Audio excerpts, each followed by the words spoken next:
please welcome to the stage Jack Squire.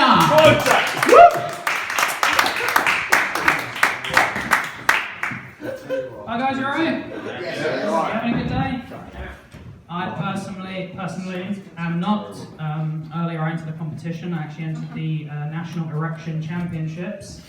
Fortunately, I didn't win. I only made it to the semis. What can I say? There's some stiff competition. You guys enjoying the weather that we're having in a minute?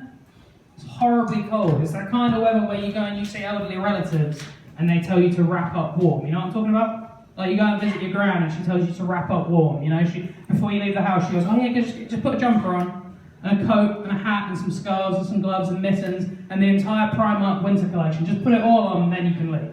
You know what I'm talking about? Yeah. I have to explain to her that I personally am from Stevenage, so because that's the thing. They say you got to wrap up warm so you don't catch a cold.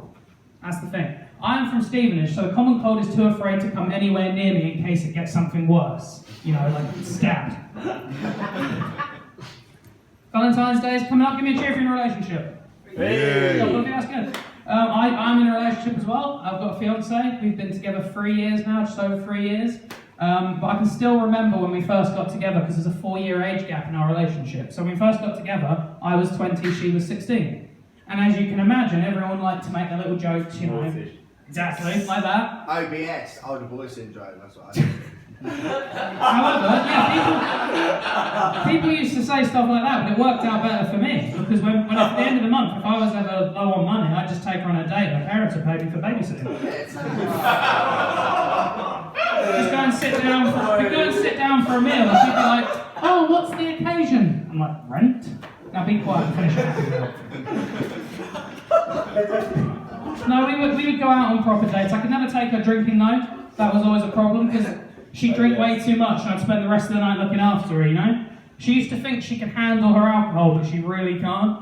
She's got what I like to call the Oscar Pistorius drinking style, which is if you give her 2 shots, you'll find her crawling along the bathroom floor begging for help.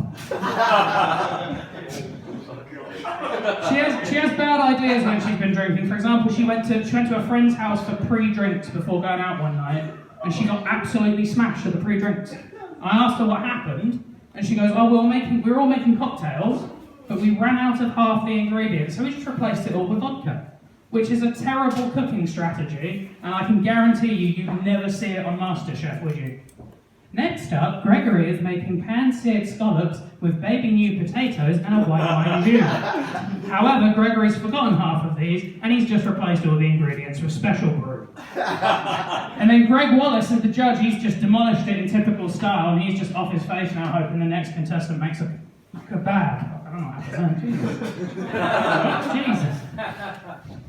But no, we went on a day once, we went to London, which was quite nice. Which means you have to go to King's Cross Station. I hate King's Cross Station, there's too much going on there. Do you know what I mean? They've got the Harry Potter shop, which charges like £50 for a jumper, £250 for a stick, which they call a wand. At those prices, yeah, exactly. At those prices, the only thing magical about that place is how they get people to buy that shit. But no, the weirdest thing they've got at King's Cross is in the upstairs bit, they've got an actual sit-down prezzo Italian restaurant, which makes no sense to me because I don't understand why you go there. The other day I was there, I was in London, and they were doing a Valentine's Day offer at this prezzo. Can you imagine taking your significant... surely there's an easier way to tell your significant other you hate them than to take them to a King's Cross prezzo on Valentine's Day. You get to the station, she's like, "Oh, that's nice, are we travelling?" It's like, "Yeah, up the escalator." You go in and you ask what the waitress or waiter would recommend, and they just say, "Anywhere else." But no, that's the other thing. What would you hear there? Because you know you go into an Italian restaurant, normally they've got some nice ambient music going on. What do you hear at King's Cross prezzo? You're just sat there enjoying your meal, and all you can hear is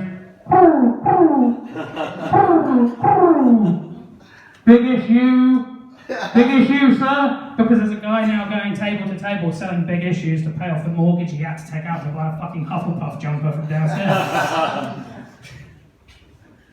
What else have I got? Right, I'm going to leave you with this. I was reading a news story today. It's about a boy in Brazil who died after masturbating 42 times in a row. Exactly. That surprised me as well, because I thought the only way you could die from masturbating too much was if you were in a small room and you eventually drowned. I've been Jack Squires. Thank you very much. Thank you. Jack Squire there.